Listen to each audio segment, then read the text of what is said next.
All right, we are live. I'm just making sure my phone, everything is set up here.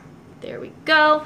Oh, Jason, can you help me? All right, well, I'm going to talk real quick, and then we're going to get some technical difficulties figured out. So if you are hopping on here after the live stream, so you're watching on the replay, welcome. If you want to make sure that you are here live when these things happen, a good way to do that is to click that bell next to the subscribe button and turn on notifications. Then you'll get notifications when I post a video, and you will know when I am live. So that's the thing to do. And right here at the beginning, if you're watching on the replay, I'm just be waiting a little while, so feel free to skip ahead. I'm just be hanging out. Okay, my app crashed, but I'm back. That was scary, but it let me restart right from where I was. So I don't even know what I was saying. Yes, Nita, you did lose me for a second there. I had a minor freak out, but we're good to go now. And whatever was happening on my screen that was weird is also solved. So that kind of did two things for me. I'm gonna readjust this a little bit. That's the thing with this, is always trying to adjust and readjust, so it kind of looks okay. All right, so let me know if you're watching, where you're watching from, what you're doing, how your day's going. I'm gonna go back and see what I missed in the chat when my feed dropped off. So Joshua Melman is here, and they say, hi, Sarah, hello. I'm glad that you're here and able to join us tonight. Nita says, hi, Princess, Happy New Year. Hi, Nita, thank you. And Happy New Year to you too, and everyone else who's watching. And we are going to be making dinner tonight, like we do on the first Thursday of every single month. And this one's a little bit different from things we've done before, so I'm excited. You can tell me what you think about it. Joshua Melman says that they are watching from Philadelphia, and it snowed today. Very nice. It also, I'm in Virginia, so we got some snow too. It wasn't a ton, but it was a little bit, so I'm pretty excited about that. My favorite thing about snow, if you follow me on Instagram and you saw my Instagram stories, I showed that I love to make snow slushies when it snows. So it's just snow with some juice on it, but it feels super special because you can only get it when it snows. I mean, you can get like shaved ice and make things, but it's never quite the same as snow is, so I was pretty happy about that. And Joshua says they want to be called Josh. I'll try to remember that. Anita says that she's watching on an NYC bus going home in the middle of a storm. Well, I hope you make it home safely, Nita. Yeah, this storm, for anyone else who's on the East Coast, along with me, Nita, and Josh, it's pretty intense. As far as snowfall, we didn't get a ton here in Virginia, but the winds are crazy. So hopefully the internet doesn't cut out in the middle of this or anything like that, but we'll see what happens. So tonight we are going to be making pulled pork, a slaw, and some oven potato wedges. So that's what's on the menu. Now I'm gonna have my tablet over here to the side, so when I'm cooking I can still see y'all's comments like we normally do with these live streams. And this is kind of an interesting dinner I mentioned at the beginning because I actually started part of it this morning. So the pulled pork has been in my slow cooker all morning, all day, doing its thing because it takes a while to cook, so I can't exactly make that on the live stream, but I'm going to tell you exactly how I did it and give you some ideas on variations that you can do, and then I'm going to show you how I'm making all the sides as well. So we're going to start off with the sides, and then at the end, once we get everything ready to go, I'll talk a little bit about the pork, how I made that happen, and all that sort of thing. Kenny says, I wish we could get some snow here in Colorado Springs. Hopefully soon. I think this winter is supposed to be pretty wild. I don't know. And Nita says NYC can't handle snowstorms as well as other states. Yeah, we have that problem here in Virginia as far as we get snow, but so we're equipped. It's not like Alabama or something where like any snow it's just over because they can't deal with it. So we get some snow, but we don't have the heavy infrastructure to really handle a serious snow. So pretty much if we get anything, schools canceled, that sort of thing. But, you know, within a day, if it's not too bad, the roads usually get cleared up. All right, so I am going to start working on the first side, which are the potato wedges. Now, I've already got my oven preheated to 425. Well, it's preheating right now, so it'll probably beep while we're cutting up our potatoes. So that's 425 Fahrenheit, and now we're gonna cut up our potatoes. So I'm gonna turn y'all down facing the cutting board so you can see what I'm actually doing. And if you have any questions about the food, anything, you know, about what I'm cooking now, or about other things food-related questions, like culinary questions.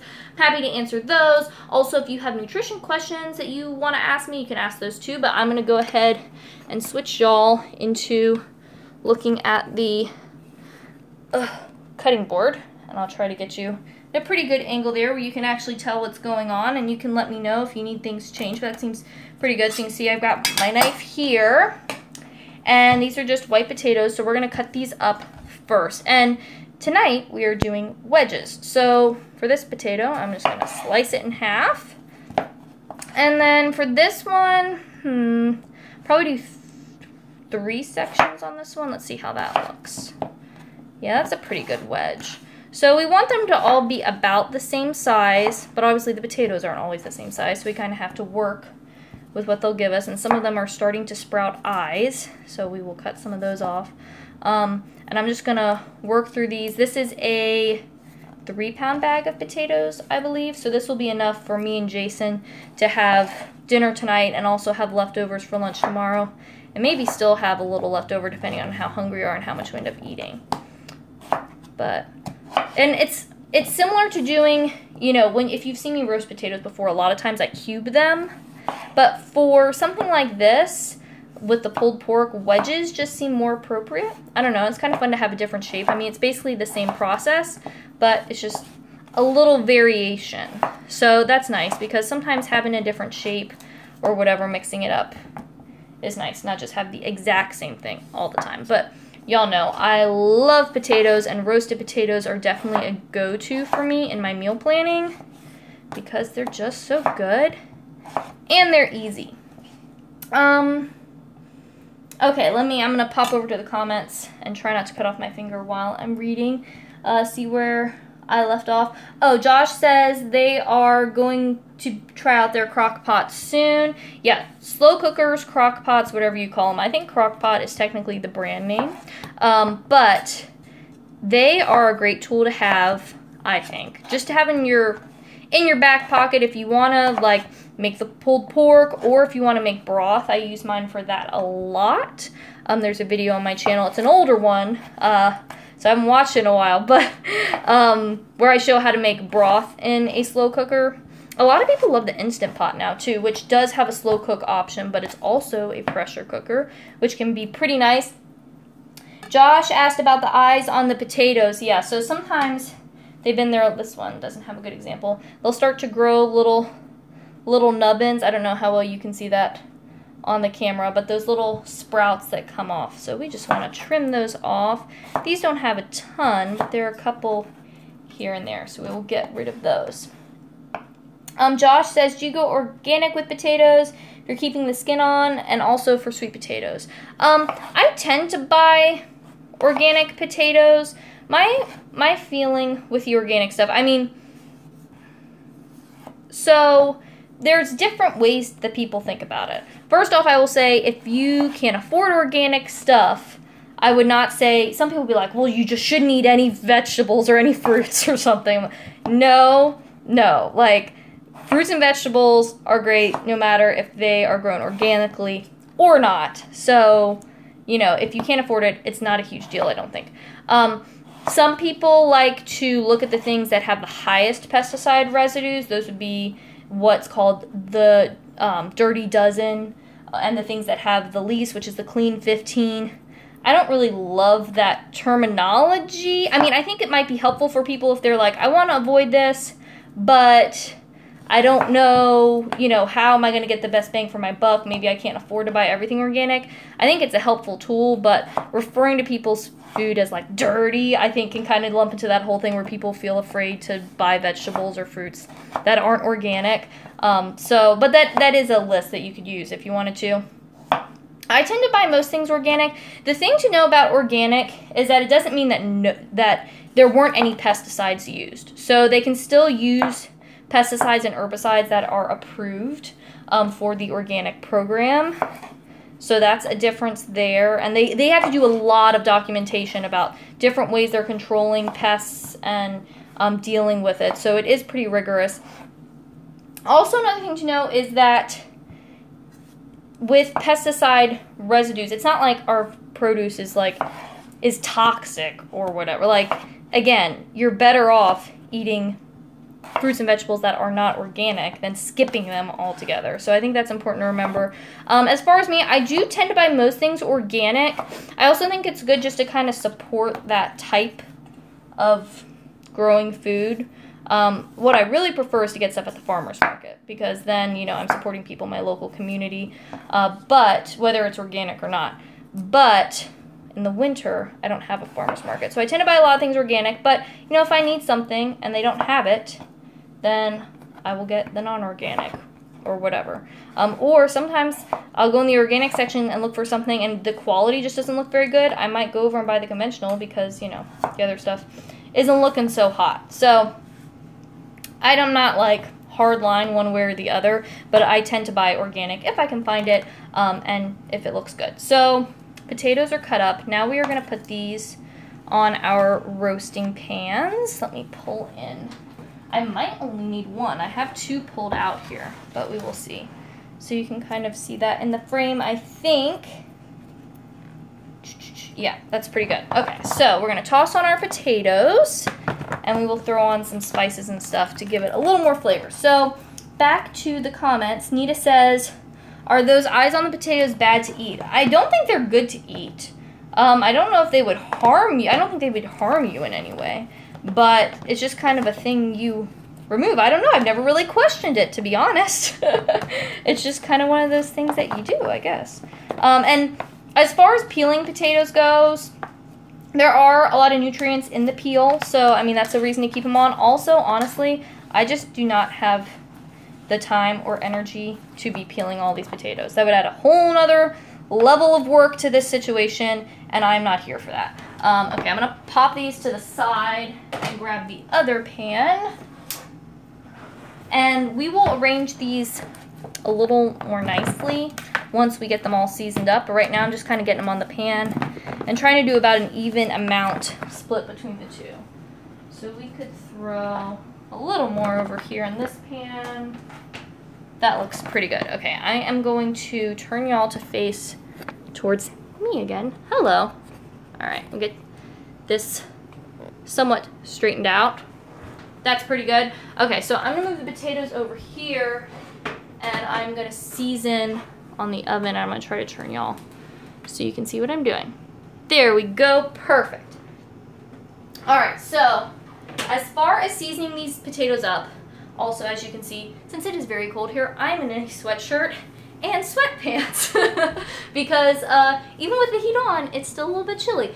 So for seasoning these up, you can do whatever you want. You can make it as simple or as complicated as you want, and you can do it to whatever your preferences are. But the first thing you're gonna need is some sort of fat. So it could really be whatever you want. I'm using olive oil. This is Cassandrino's olive oil. You can get it on Amazon, actually. If it's actually linked to my Amazon store, which if you're watching this on the replay, I'll put a link to my Amazon store down below this video. If you're watching it live, then you can check back for that. Or I wish I should know the URL. I really should if I'm going to tell you about stuff like that. That's where I link a lot of my favorite products, and this is on there. So some sort of fat. You could use olive oil. You could use bacon fat if you have any of that around. That would probably be super yummy. But whatever works. Okay. Next, you're going to want salt.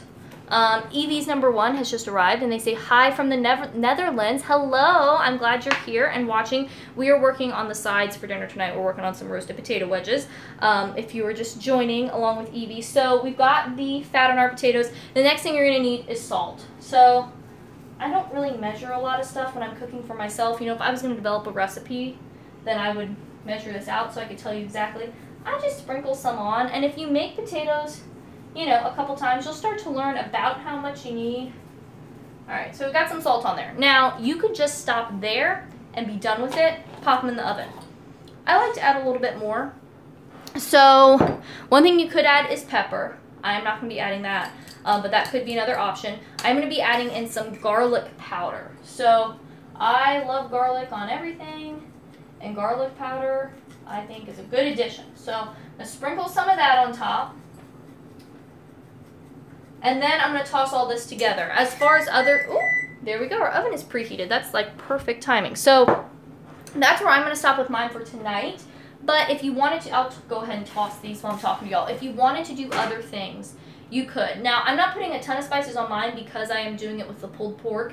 That has a ton of like paprika and more garlic powder and cayenne pepper and all kinds of stuff. So I want this a little bit more simple. But if you wanted to add paprika here, chili powder, if you wanted to do like an herbed potato thing and add dried thyme or dried rosemary or herbes de Provence, which is a herb mixture, any of that would work. I just flicked oil on myself. Any of that would work. It's just whatever your preference is. So I'm going to get these tossed up, and you just want everything nice and evenly coated and distributed so everything, you know, gets a little bit of all that flavor, so you don't have it concentrated in one spot. And you want to try to, you know, keep the amounts even between your pans like I did, because you want things to cook evenly. You don't want things overcrowded, because then they won't roast, they'll just steam. And then I'm going to just get these lined up with a good amount of space between them, and it doesn't have to be perfect. If I'm trying to jam a lot of something onto one pan, then I will be a little more careful with it as far as getting like really straight, even rows, because I'm just trying to maximize my space.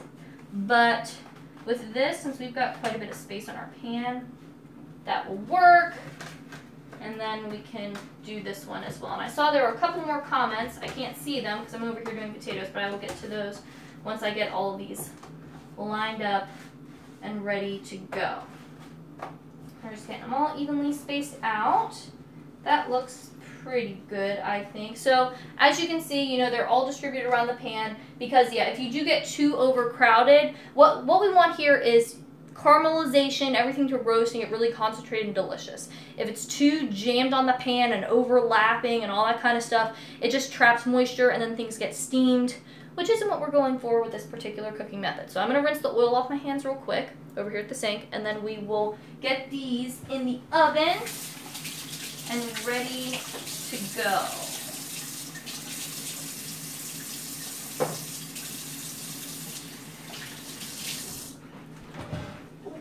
Okay, so we're going to put these in the oven. Now, if you are coming on later, the oven is preheated to 425 Fahrenheit.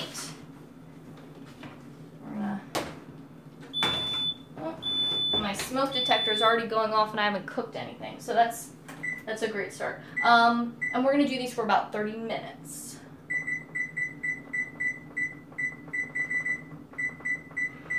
And there we go. Okay, so let me catch up on the comments that I missed while I was gone. Josh asks, is 425 safe for olive oil? Yeah, olive oil is something you generally want to do for lower heat cooking, but I think it's really good for roasting. I really like it because it's liquid from the get-go.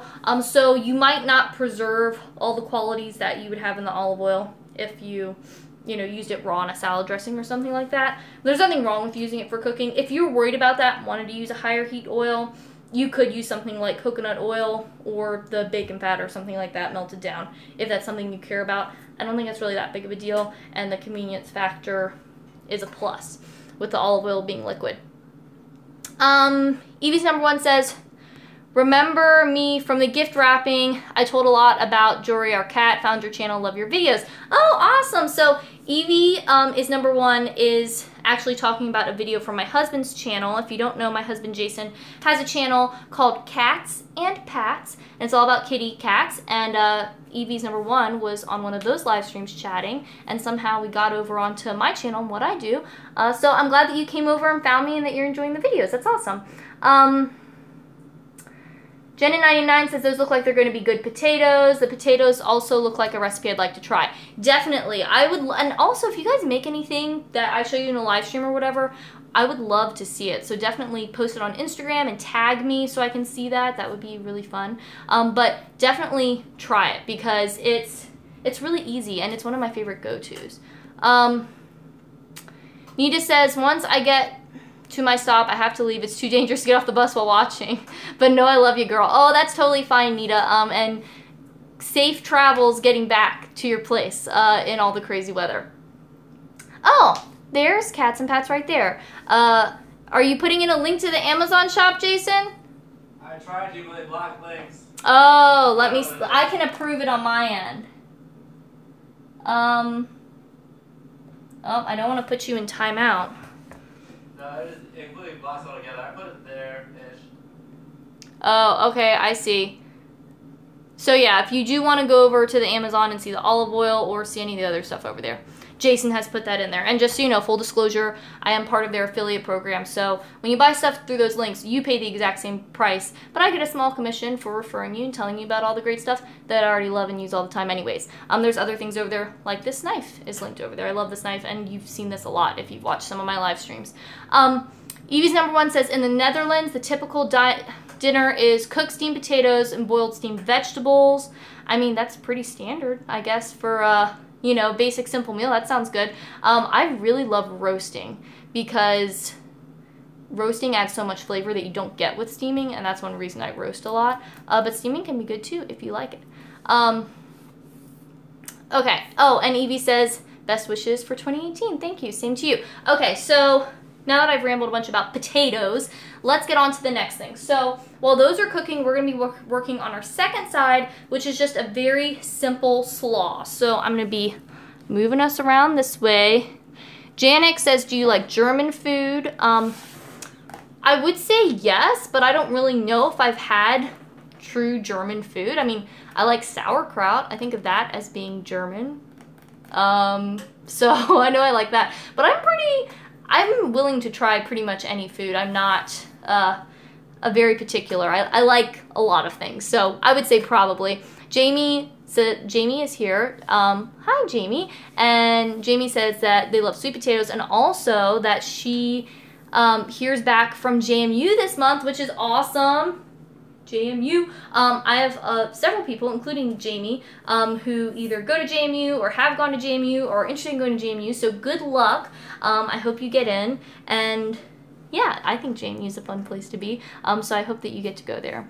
And Jason is in the chat also. Jason went to JMU too, so Cats and Pats is a big fan of the Duke dogs, even though it's a Duke dog, and he's all about kitty cats. Okay, slaw. So what we're doing for the slaw, we've got a head of purple cabbage here. Now, we're not going to use the whole thing because me and Jason do not need a whole head of cabbage worth of slaw. Probably going to do about half would be my guess, but we will see. So I am going to start chopping this up. Now, this is going to be a little bit simpler than I want it to be. I also wanted to throw some fennel in to make this slaw, but they were totally out at the grocery store. I don't know if it's because of the storm. There were a ton of people in the grocery store. I don't know if it's because excuse me, I'm burping. Because the storm was coming up. I also don't know if it's because of like New Year's resolutions. People are buying more vegetables or something, but no fennel. So that's a little disappointing, but that's okay. I'm going to turn y'all down to face the cabbage so you can see while I chop, and then I will look at your comments on the tablet on the side so we can continue chatting. All right. There we go. I think that will be pretty good. Let's see. Yeah, that's a pretty good placement. Okay. So we've got this whole head of cabbage here. To break this down, the first thing I'm going to do is chop off this really large base part here. To kind of get that out of the way. Okay, so that's off. Now we've got a nice flat surface here, and we're going to cut this thing in half. And I'm going to try to do this safely. Well, I always try to do it safely, but especially because I'm on a live stream. Okay, so I didn't quite get it even in half. So we'll probably take a little bit off of this, but we'll start with the smaller side. So then the next step is I'm going to cut that in half again. So we've got quarters, just to make it a little bit more manageable, because cabbage can kind of be a pain. Now, because I cut it kind of off center, there isn't really any core in this section, so we don't even have to worry about removing that, which is nice. And now we're just going to go through and cut through the whole thing, and I will answer some of your questions while I do that. Okay. Nita asked if I've ever had Puerto Rican food. And the answer to that is, I don't think so. So probably not. Yeah, I don't think we really have any like Puerto Rican restaurants around here, and I do not know anyone well enough that can cook Puerto Rican food that has made it for me. So I guess not, but I would love to try it. I love trying different types of cuisine, going to different restaurants, trying new foods. I just think it's so fun, especially trying like delicacies from other places or like a certain culture specific style of cooking, because it's just so interesting to me to see like what someone else's normal is or what kind of their comfort foods are and the types of things that they love. I just think that's really cool. So as you can see, I'm cutting up the cabbage very, very thinly, because since we are going to be eating this raw in the slaw, we want, you know, nice thin pieces that are going to be easy to chew, because cabbage is a little bit on the crunchy side.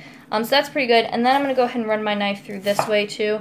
You could also put this in a food processor or use a grater, I guess, if you wanted to, or something like that. I think a lot of people prefer to do that for their slaw. Me, it just seems like another thing to wash, honestly, and we don't have a dishwasher. So using my knife is my preferred option, and also just because it's easy to show you. So, and that's the other thing. You don't need any crazy fancy tools to do this stuff. You just get yourself a cutting board and a knife. You can make most things. Okay, so that's pretty good little bite-sized pieces. So I just got a bowl over here to the side that I'm going to toss that in. So that's 1/4 of a cabbage. And then we're going to go ahead and do, well, a little less than 1/4. We're going to go ahead and do this other piece. Evie's number 1 says, do you know the air fryer? And what do you think of it if you know it? So I think there are different ones. I remember one coming out when I was in college. That was kind of the first one I'd ever seen. My parents actually have one that they use and they like. But personally, I don't have one. I don't know a ton about them. Just as I was kind of mentioning there, I try to not use specialty equipment as much as possible, just because I try to have I don't like specialty equipment just because it's something else to take up more space, which you could do with something else, another piece of equipment. You know what I'm saying? So I don't want more stuff if it's not really doing something that's either super versatile, like a knife or a cutting board, or if it's something that like I just absolutely cannot do with another tool. I guess the thing with the air fryers is you just spritz the food with oil. So it's not like deep frying where you would be using a lot of oil, which I could see some benefits to that. One, if you don't like stuff super greasy, but you still want that crispy texture. I mean, that's kind of what we're doing with the roasting, is the food's in the oil cooking. So I can see that as being nice if you like a lot of fried foods, but you don't like to deal with the process of frying. I know for me, I make fried chicken probably once, maybe twice a year. I make it usually for Jason's birthday because that's one of his favorite foods. But every time I make it, it's also because I'm out of practice and don't make it all the time probably, but it just seems like such a pain. You know, I've got to get all this fat in the pan and then heating it up and trying not to splatter oil all over myself, and it just seems like a whole production to me. So I could see the air fryer probably makes that a lot easier, which could be nice. I'm not pro the air fryer or anti the air fryer. I think if it's a tool that you find helpful, then I think it's awesome. You know, to find things like that make your life a little bit easier. So that could be nice if you think it would benefit you. I'm just taking a few of these bigger chunks and trying to cut them up a little bit. Just so we don't have any huge pieces, but I think that's pretty good. So I'm going to take this now and toss that into my bowl too. And I think that's actually probably going to be enough. Between me and Jason, I think this will be more than enough cabbage. So I would just save the other half in the fridge for later. I already actually have plans for that, and we can talk about that a little bit at the end. So yeah, that's the cabbage situation. It's a pretty, I don't know, how many cups? Maybe 4 or 5 cups of cabbage in there. So that's good.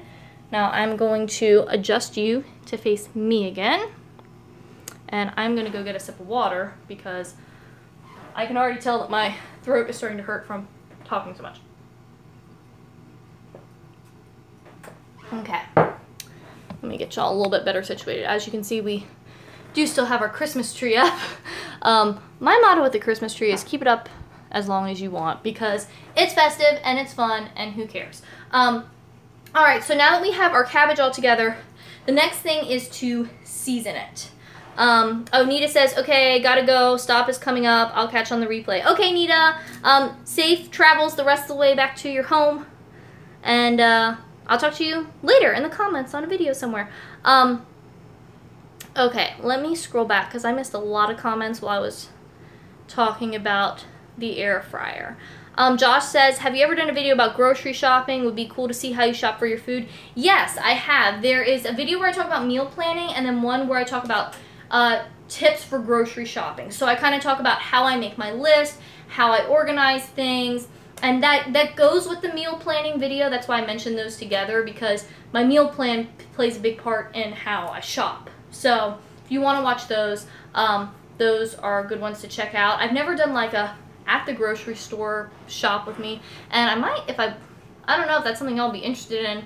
I don't think it's that interesting because it's just me walking around the grocery store like anyone else and putting stuff in my cart, but maybe we could do something like that. Though I don't know if I'd have to get special permission to film in the store, so those are other things that would have to be figured out, but I don't know if that would be helpful for y'all. But I have made a video where I do talk about it, so that's on my channel if you want to go watch. Oh, Modern Day Family Man's just joining. And for anyone else who's just joining, asking about what we're making. So we've got roasted potatoes in the oven. We are making a slaw here right now. And then I have pulled pork in the slow cooker that I started this morning. So when the time comes, I will take that out and show it to you and tell you about how I made it. Jamie says, when I tried one new restaurant a couple months ago, it was the first time I tried Thai food. I discovered I love drunken noodles. I only order that when I go there. Thai food is so good, and I love drunken noodles. It's just so many delicious flavors, and it's a big reason I grow so much Thai basil in my garden in the summer. I just plant a ton of it out there, and then we can make drunken noodles every week, and it's super yummy. I actually got that for my birthday. My birthday was earlier this week, and Jason and I went out to a restaurant, and we got sushi, and I got drunken noodles, and he got some other sort of dish. I don't remember, something, shrimp, something. It was all very delicious. And I thoroughly enjoyed it. Okay, talking about the air fryer. Evie's number one says you can use the air fryer for a lot of stuff. Special sites, excuse me, with cooking times for everything. And it doesn't use any oil. That's interesting. I'd be interested to know if it tastes fried or not, or what the benefit to that would be then, if it doesn't use any oil. Nasia Carter, which I hope I'm saying your name right. If I'm not, please correct me, says that they make fried chicken weekly. So you probably have a lot more practice than I do. We used to have fried chicken every week when I was growing up. That was kind of like a Sunday meal. Every Sunday we'd have fried chicken for like a late lunch. So I think my mom probably at that period of time when she was doing that was probably really good at making it. But now I never make it. So every time it's like, okay, let me figure this out. And I never had the time to really perfect it because I don't make it that often. Evie's number one says you can make like buns and boil eggs and different things. I could see that being helpful for people who don't have a stove, an appliance like that. I have had clients before that like didn't have an oven or didn't have a stovetop, and so we had to get creative with, you know, different tools they could use to cook without that. So that might be helpful for that situation too. But Evie says they kind of love the air fryer. No, that's awesome. And One Powerful Force says that it tastes just like fried food. Interesting. And, it's pronounced Nashia. And I need to stop frying chicken. It's not helping in the weight department. Okay, I'll try to remember how to say your name, but I can't promise that I will from live stream to live stream. Let me say Nashia. Okay, I'll try to remember that. Okay, we're going to work on this slaw now because I have been talking for a while. And there's one more question I can talk about while we do this. So, Simona Zlatkova says, how do you recover from binging during the holidays? I love you. I love you too. Thanks for all the heart emojis and for watching. Okay, binging on the holidays. That's a good topic. So, before we get into that, I'm going to show you what's going in the slaw and then I will add it while I talk. So, to the slaw, I don't have specific measurements. I'm just eyeballing this and seeing what's going to happen. So, we've got salt. We have mayo. This is the Chosen Foods avocado oil mayo. I like it pretty well. We don't eat a ton of mayo just because I'm not a big mayonnaise person. But for something like slaw, or if you're making tuna salad, it seems to do the job. It tastes pretty good. And then we're putting in apple cider vinegar. Now, this is a giant container. So it's a little obnoxious, but this is just how it's sold in my store, and buying in bulk saves money. So we've got the giant thing of apple cider vinegar, and I'm just gonna add these in little bits and taste and adjust as we talk about this question. So let me read the question again, make sure I get it right. How do you recover from binging during the holidays? Okay, so this is going to mean a little different things to different people as far as what do you consider a binge. So that's the first thing, I guess, to start there is what exactly does it mean? For some people, that means like an actual binge, like binge eating disorder, you know, like, or something at that level of kind of eating large quantities of food way past fullness, and kind of in an out of control fashion. So that's one version of that question. I'm not sure exactly what you mean. I think another version could be a lot of people just consider kind of like eating a lot of foods they normally wouldn't eat during the holidays a binge. And I wouldn't call that a binge at all. I think that's perfectly normal. I ate a lot of stuff I don't normally eat because, you know, you've got these foods around that maybe you don't normally have around during the rest of the year. So trying to think of which angle to take this question with based on that. I will say that I think a lot of times holiday binges have to do with restriction during the rest of the year. So this is something I've talked about in a lot of videos, is that when we restrict our food by going on diets, so saying we are cutting out this or cutting out that, or I won't eat after this time, or you know, I only eat foods that are this way, whatever.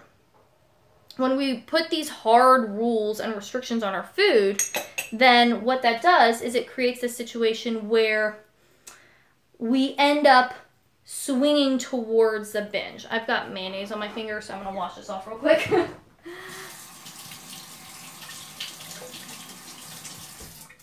And so what happens is we're restricting, and then eventually, you know, our body is putting out all these signals. A lot of people see it's like some sort of personal failing. It's not. It's totally normal. Our body is like, hey, we're not getting food, we're not getting enough food, we're not getting the types of food that we want, we're not getting variety, whatever. And so physically and psychologically, our body is pushing us to break out of that restriction. And, you know, you might be able to push back against it for a while, but it's kind of like holding your breath. Like, you can hold your breath for a little while, but eventually you're going to have to take a gasp of air. You know, it can't last forever. And that's the same thing with food restriction. I'm adding in the apple cider vinegar now. So what happens is we swing towards this binge of eating all the foods that we said we couldn't eat or that weren't allowed on the diet or whatever plan or whatever rules we were following. And we eat all of them and lots of them, and we just feel totally out of control. And so then after that experience, it kind of confirms in our mind like, oh, wow, I can't be around these foods because look what happened.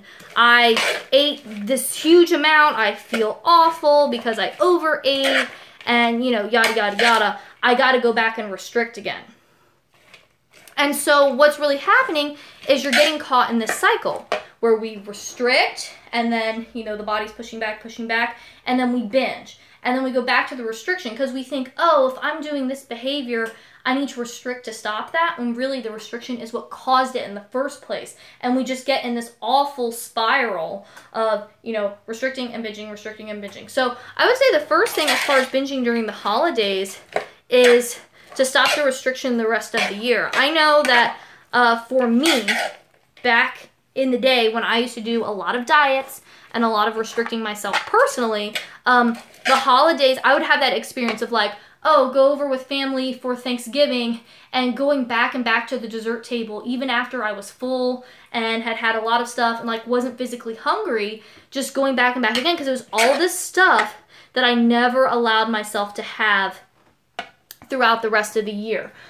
So then it was there and it's like, oh, I gotta eat it. And now I ate one, so I might as well just eat more and eat all of it. It's kind of this mentality of like, I've decided to eat it now, and who knows if or when I will ever have it again, so let's get as much as possible. So I think stopping the restriction is the first thing, because then you won't have those binges. Because now, during the holidays, now that I don't diet, it's like, yeah, I'll enjoy some cookies or whatever. We've got sugar cookies over here, that I made. P.S. I made sugar cookies for the first time this year. And I'm just going to tell y'all, my decorating skills are on point, if I do say so myself. Look at that candy cane. Oh, I got to show you this one too. I made these sleighs. Look at that. Amazing. So now decorating sugar cookies is like my favorite thing. But, you know, with the cookies, I had some cookies and stuff, but I didn't feel like I had to eat all of it or had to eat everything. We still have plenty of cookies left over and we gave a lot away. And they're here and I'll have some every once in a while, but it's also not this big deal where I feel like I'm out of control or I'm binging or I have to get everything. So that's just an example for my personal life, but it's also true, you know, for everyone else, just as far as how our brains work and how our bodies work. So that's the first thing. If we can prevent that by not restricting, that's great. Now, let's say you have been restricting and then you had this holiday binge and now you're like, okay, well that's already happened. What am I going to do? I think not restricting is the best thing you can do. You might feel that impulse to do like some sort of New Year's diet or cleanse or one of these plans where you have to cut out all these foods and only eat these foods, whatever. That's kind of the reaction again, because it's that cycle again where we feel like we need to go back and restrict, but really that's the problem. So don't do that. Just kind of give yourself permission to have all foods, and then you will be able to actually eat them when you want them, but also not feel like you have to eat all of them or like you can't control yourself. So that's kind of the short answer on that. Also, just keep in mind for these live streams, I'm answering these types of questions, you know, this is just general advice. This isn't a substitute for medical advice or, you know, going to work with a dietitian, myself, or someone else one-on-one. It's not a substitute for that, but it's just for general information purposes to give you guys that info the same way if you were to read a book or something like that. Okay, so I've got this slaw mixed up, and I know I have a lot of questions that I saw come through while I was going on about that. I'm going to grab a fork and taste this and see how we are doing, because I just eyeballed it.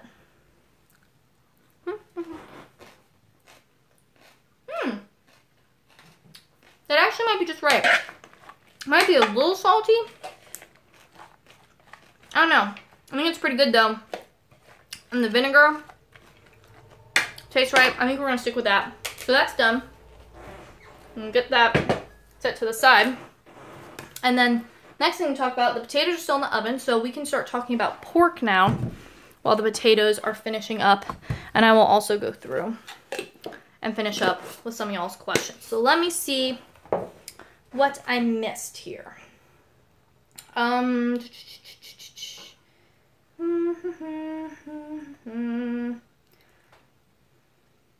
Okay, so Jenny99 says, Sarah, have you heard about what happens behind the scenes of The Biggest Loser? How they starve contestants, make them over-exercise? Yes, that is a perfect example of what we were just talking about. You know, kind of this restriction thing. Like, that's an extreme example of really severely restricting people's food and pushing them into crazy amounts of intense exercise. And Jenny99 says, from what I've seen on The Biggest Loser, it looks like an eating disorder waiting to happen. Yeah, and, you know, contestants who've come off that show have talked about how it really messed them up going forward, and they had to do and are doing a lot of work to kind of undo a lot of that stuff. And, you know, I'm going to be straight up with y'all. I was a big fan of that show when I was younger. I loved it. I thought it was so fun, like, to see people go on diets and lose weight and yada, yada, yada.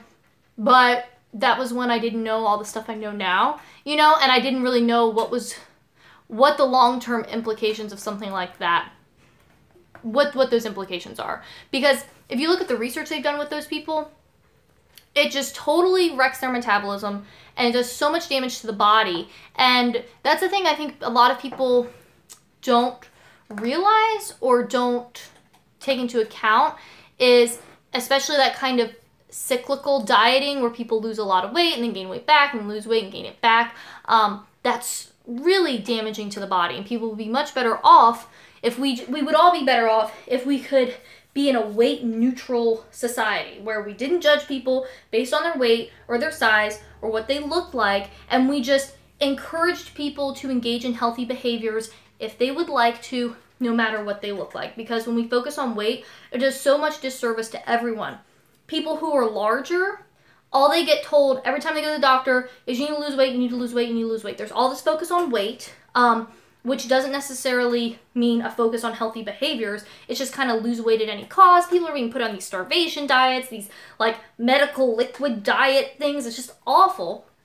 And you also have people who are larger who come in and they're sick. Or, you know, I think I sprained my ankle. I stepped off the curb yesterday and fell on it wrong and it's swollen and it's hurting. And the doctor's just like, well, you should lose weight. And it's like, okay, but that's not what's going on here. Like, I think I have an injury. Could you please look at it? And on the flip side, for thin people, they don't get information about healthy lifestyle choices. Their doctors don't ask them what they're doing or whatever because it's like they're skinny, they're fine. When really, that's not the point. It's about what you're doing. And we come in such a range of shapes and sizes.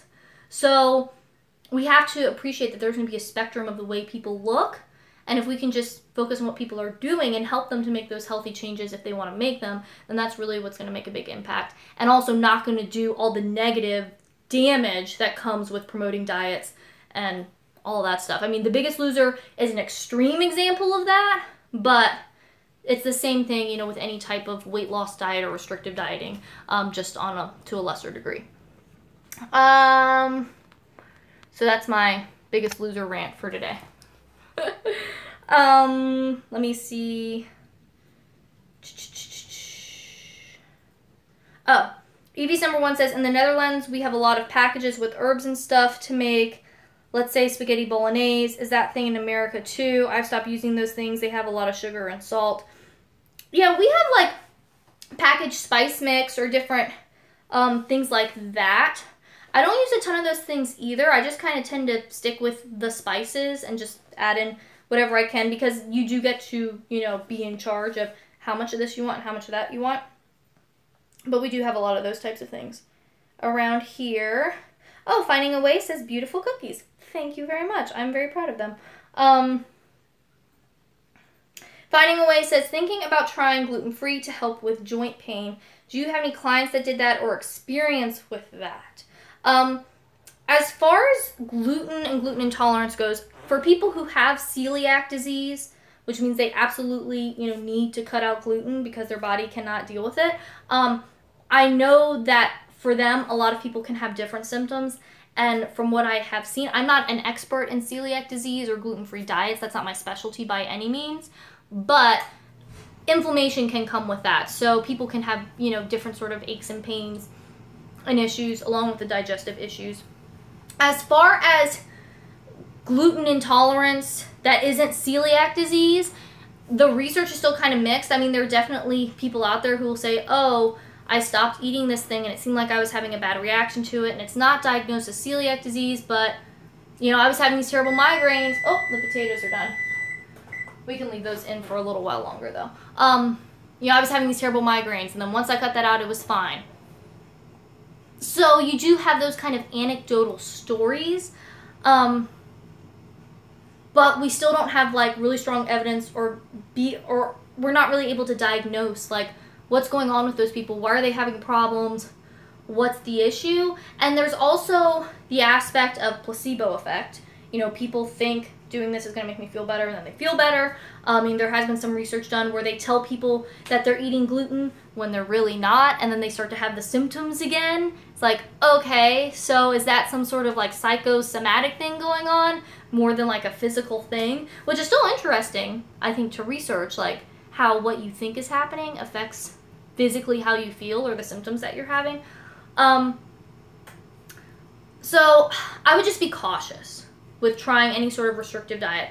I don't want anyone to be on a restrictive diet unless they absolutely have to. If you are allergic to almonds, yeah, I think eliminating almonds is probably a good idea because medically it's an issue if you eat them. But I don't want people restricting unnecessarily because you can start to have issues like we've talked about. But if it's a medical necessity, then that's something else. I think working with, making sure you're going to your doctor before you do any sort of like tinkering, just to get some basic tests done or get them to check you out and see, you know, maybe it's something else. That would probably be worthwhile just to kind of get that checkup if you haven't done that. And then as far as eating gluten-free, you might want to work with a dietitian if you need help figuring out how to do that and how to make it happen. I would just be careful. because there can be a situation also where people, sometimes it can be related to anxiety. So people think this food is causing this problem, and so when they eat it, they feel really anxious and about eating the food, and that causes the symptoms, as opposed to the food causing the symptom.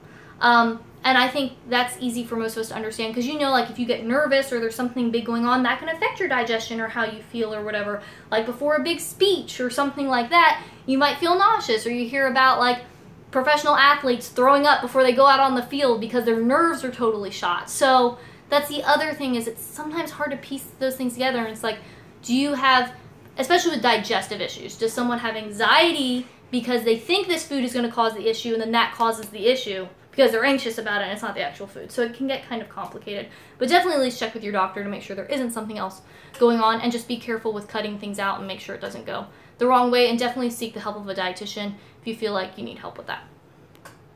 Okay. You guys have got some good questions. I find it interesting on these live streams. Some live streams, people are way more quiet, or the questions are very culinary, and sometimes they're a lot more like kind of nutrition focused, which is always interesting to me. Jamie says, focus on having a healthy lifestyle. This is, I'm sure, referencing when we were talking about some of the dieting stuff earlier. Finding a Way says, love your views on promoting healthy eating instead of being weight focused. And Evie's number 1 says, have to go now. It's getting late. Good night to you all. Hugs for the cats. Bye. Thanks for joining us, and sweet dreams. And hugs to your kitties too. And then Josh asked, do you have any suggestions for staying out of the office candy jar? I think just a great book to read, if you guys want to dig into this stuff a little bit more, is the book Intuitive Eating.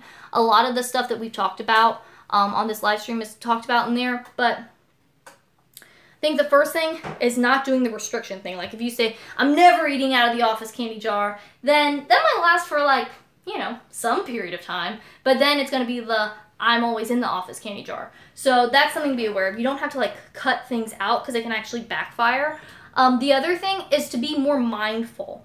Just pay more attention to your food. So much of our eating is mindless eating, and so we go to get the candy, and it's not because we're hungry, or it's not because that sounds delicious right now, or it's not because, I'd like to eat that. It's just, I'm just kind of walking by, and I'm just kind of an autopilot, and then I eat it, and I don't even taste it, or recognize that I ate it, or remember eating it, things like that. So being mindful so you can really make that decision of, this is something I would like to eat right now, for whatever reason, and then when you are eating it, to actually enjoy it. I think those are 2 things that can really help. I gotta get another sip of water, and then we'll continue on with questions. Oh, Jason's being so helpful. Here's the book, Intuitive Eating. This is also in my Amazon store, featuring all kinds of favorite products in this video, which Jason put in the chat earlier. Let me see if I can find it.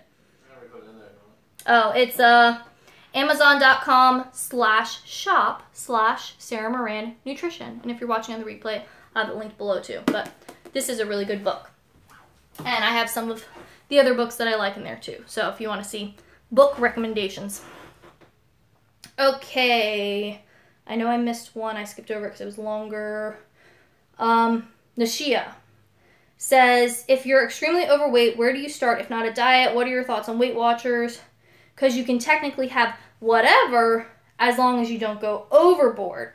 Okay, that's a good question. So I think for everyone, no matter what your size, aside from, but again, that's not related to size, but I would say aside from a medical condition or an eating disorder or something like that, then, you might have a different starting place. But as far as just general healthy eating goes, no matter what your weight, it's all the same stuff. It's eat a variety of foods, pay attention to when you're hungry and when you're full, eat foods that you enjoy, pay attention to nutrition, but don't make it the only thing that you pay attention to. Eat from all the food groups. Those are kind of the basic things that are across the board healthy. And then if we get outside of food, moving your body in ways that you enjoy and that feel good, getting a good amount of sleep, managing your stress, making sure that you're nurturing your relationships. All of those things are important for health. And so no matter what your weight, if you focus on those things, then the weight will fall where it needs to be, because we don't know for each individual what their weight should be. You know, we have these things like BMI that people look at. That really is a tool that was just kind of made to look at a group as a whole. But we know with any group, not everyone falls in the middle. Even with nutrient needs, which I don't know if this is something most people know, but like when they say you need this much calcium every day, not everyone needs exactly to the milligram that much calcium. You know, they did studies on people and saw, you know, there are some people down here who only need this much. There are some people way up here who need more, but this is kind of the general for human health, how much we need for the different nutrients. It's the same way with weight. There are going to be maybe more people clumped towards the middle, but there are going to be people, you know, kind of out here on the other side too. And in every weight group, you know, whether we're talking about what's considered normal weight, overweight, obese, there are people who are healthy and there are people who are unhealthy. And so if we just look at weight and say healthy, unhealthy, that's how we know, then it totally gets rid of all those other things. So no matter what your weight is, focus on the taking care of yourself part, and the weight will fall where it needs to be. That might mean that someone loses weight. It might mean that someone gains weight. It might mean that their weight stays right where it is, because we can't know for each individual. You know, we don't have numbers above our head that say, this is how much you should weigh. And even for an individual, it's a little bit of a range. You know, it's not like down to the 10th of a pound or whatever. It's within several pounds that you might fluctuate. But our body's really good at taking care of that if we're getting variety, paying attention to our hunger and fullness cues, not restricting, eating from all the food groups, paying attention to eating food that we enjoy, you know, acknowledging our food cultures and traditions, all that kind of stuff. If we do those things, then our body can kind of take care of the rest. And it's just about trusting our body to do that. Again, Intuitive Eating is a great book if you want to dig into it more. Or working with a dietitian like myself who, you know, works from a non-diet approach might be good for you too if you want like some step-by-step guidance to help you through the process. Okay, I think we are caught up on questions, and I need another sip of water. Okay, so the potatoes went off a long time ago, so we should probably pull those out, huh? I'm going to get those out of the oven, and then we are going to work on our pork. Trying not to get a potato facial. We are going to work on our pork, and then you'll get to see the whole meal. I don't know if y'all have that problem, but I always forget to kind of lean back when I open the stove, and then whatever's in there just like steam, and I'm like, ah! And it happens every time. And you would think that I would learn, but I don't. Okay. So, potatoes are out of the oven. If you want, let me show you what those look like real quick. It's a tease to just have it off camera. So, here they are. They're crispy and delicious, and they smell really good. Okay, so, put those to the side. And now we can work on our pork, which is in the slow cooker. So I'm going to unplug that and bring it over here, and I will show you what we have going on. Okay. So, see if I can do this without tripping and falling and breaking my neck. All right, here's the slow cooker. Putting it here on the cutting board. Let's take the lid off. Woo! You can actually see that steam on the camera. Hopefully I don't overheat my phone and make it shut down. Okay, I'm gonna take the lid. I'll set the lid just to the side over here. Okay, so I will give you a little peek, not too long because it might steam up the camera, of what's going on in there. So you can see there's the pork and all the sauces and spices and juices and everything. But I'm gonna pull you back up to face me, and we can talk about what went in there. So, I started this about 7 hours ago. Put it in the crock pot, maybe a little bit more. So what's in here is a pork Boston butt roast, which is the shoulder. You could also use like a picnic roast, just any sort of like pork roast. And it was a little bit more than 4 pounds. Cut it in half, put it in the slow cooker, and I made a mixture of different spices and things to put on it. And Finding a Way says, that looks like it will be delicious. Thank you. I think it will be. I'm excited to eat it. And Nita's back. Awesome. And you made it home safely. Very good. I hope you're warm and cozy in the snowy tundra that seems to be the East Coast right now. Okay, so as far as what went in here, you can of course do whatever variations you want. I kind of based mine off of the recipe from 100 Days of Real Food. That's a blog by a mom who tried to get her family into cooking more. So if you just search 100 Days of Real Food pulled pork, that's the one that kind of was my starting. There's an onion in there. I didn't use that. The spices are pretty much what I used. Paprika, I used smoked paprika because you get that smoky flavor. It has salt in there, garlic powder, some thyme, some honey. She calls for red wine vinegar. I used apple cider vinegar instead. I'm trying to think of what else is in there. Pepper. Did I say cayenne? Yeah, so that, I mixed all of those herbs and the honey and the vinegar and stuff together. Poured that over top, put on the lid, and then I just cooked on low for about 7 hours.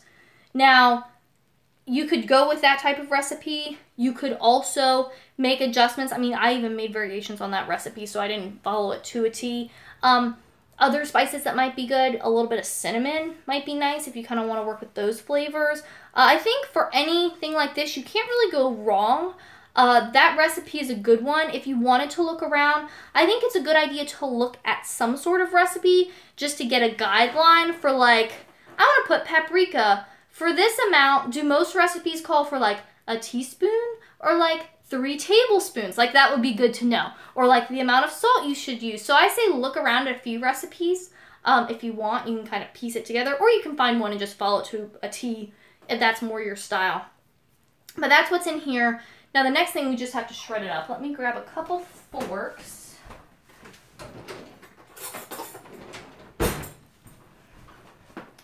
I've got my forks, and I'm just going to pull off a piece here and show it to you. Okay, see if I can do this without dropping it. But it's kind of all falling apart. So, ooh, this is what it looks like. It's not the most beautiful shot, but you get the idea. So it shreds apart pretty easily. So I'm just going to go in with my forks and just do this sort of action just to pull it apart into pieces. And this produces a ton of juices, as you saw when I showed you the inside of the pot. So when it comes time, because me and Jason are not going to eat 4 pounds of pork shoulder for one meal. When it comes time to pack this up tonight after we're done eating dinner, I will take like a slotted spoon to separate the pork from all of these juices, because we just don't need all of this. And then I can pour this extra like pork, fat, spice, whatever mixture out in the woods or something. But it's really nice to add a ton of really good flavor to this pork. So I will shred it and just kind of let it sit in here and hang out while we get our plates ready and everything like that. Now, so now I have it all shredded up. You can see, looks pretty yummy, and I just dropped it.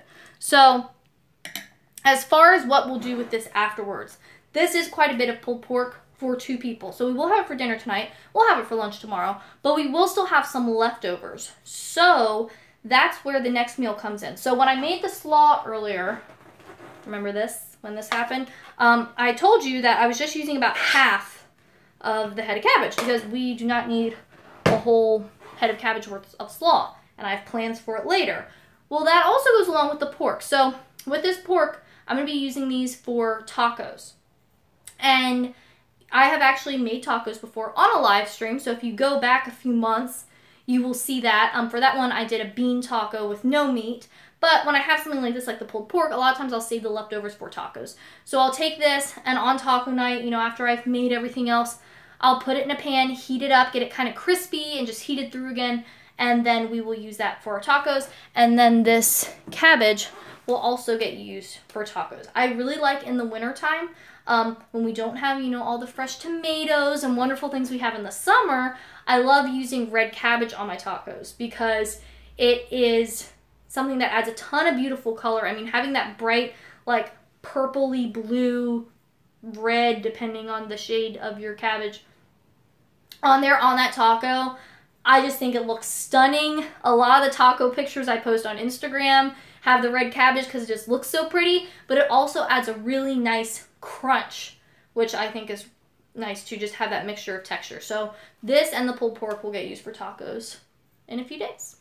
So that's the plans for that. So this is dinner. I guess it's about time for us to eat. So that's about it. If you guys have any more questions or anything, I will make sure I am caught up on comments before I leave you. Nita has her fleece pajamas on. That's good. Yeah, you got to be cozy when it's this cold. Smart Clip says, super pretty cabbage. Pulled pork is so good.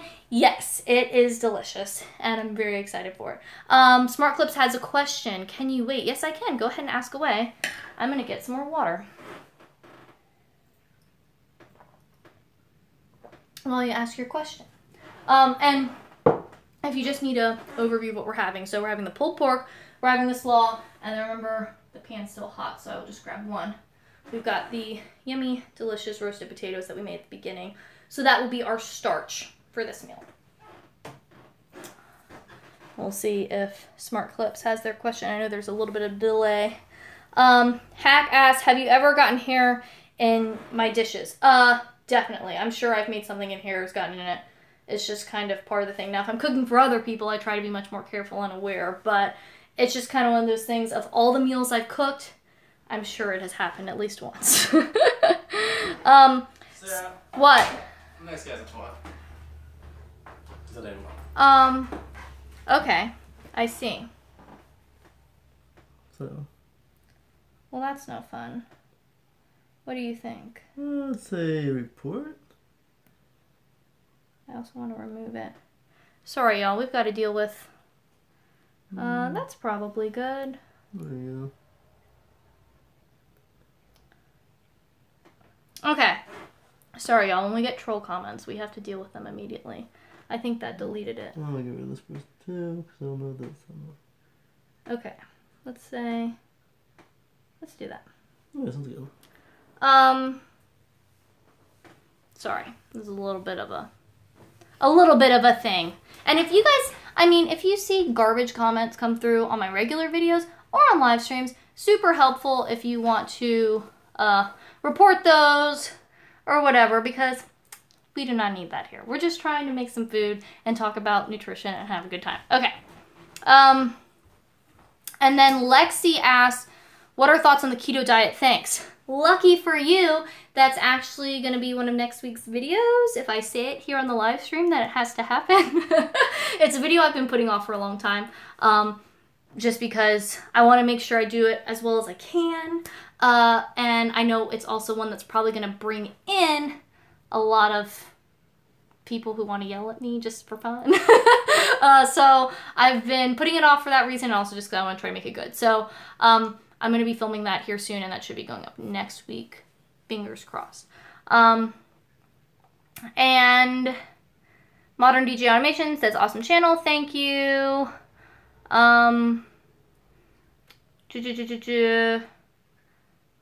Okay, so y'all, I'm going to hop off right now because our food's going to get cold.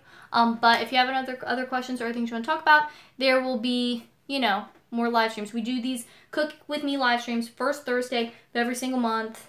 So if you want to come hang out, they're a lot of fun. And we're going to get our plates and get to eating this delicious food. So I hope you guys are having a great rest of your evening or your morning or your afternoon or whenever you're watching this. And I will see you in the next video. Bye.